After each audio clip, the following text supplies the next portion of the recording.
თუ გავიხსენებთ მაგალითად აი სახელმწიფო რელიგიასთან, გამოცხადებასთან დაკავშირებულ ამბებს, მკაფიოდ დავინახეთ, როგორ დამარცხდა ამ ბრძოლაში, ასე ვთქვათ, მოსაყდრე შიოს მხარე. ეს იყო მეუფე შიოს ინიციატივა. სახელმწიფოს უფრო მეტად აძლევდა ხელს უგრეშიოს, მაგრამ მას მოწონდა ეს იდეა. შიოს მოწონს ყველაფერი ზოგადად, რაც ხელისუფლებას მოწონს. და რა თქმა უნდა მოწონდა ესეც.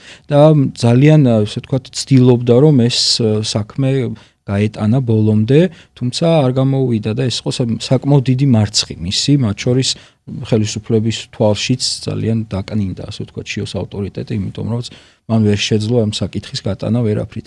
სწორედ იმის გამო, რომ ამ საკითხის მომხრე არ იყო საპატრიარქო სამდივნო, როგორც უკვე ახსენა, მათ შორის სახელგანთქმული შორენა. და ის მითიც, რომელიც არსებობს, თითქოს პატრიარქი რაღაცა 10 წელია თუ 20 წელია ვერ მართავს და შორენა მართავს მისნას, ეს ტყუილია, იმიტომ რომ ჩვენ ვიცით, რომ მინიმუმ 25 დეკემბრამდე პატრიარქს შეეძლო რომ საკუთარი ნება გამოეხატა და მათ შორის თუნდაც ეთქვა რომ ის შორენა რომელიც ეს ცუდ რაღაცებს აკეთებს მოდი მოაცილეთ აქედან ანუ რა თქმა უნდა ამას არ იტყო და იმის გამო რომ შორენა ყოველთვის ასრულებდა მის ნებასურველს შორენა მიცოდა და იცის დღესაც დარწმუნებული ვარ პატრიარქს რა ეს სიამოვნება და პატრიარქისთვის რა არის სწორი ნაბიჯი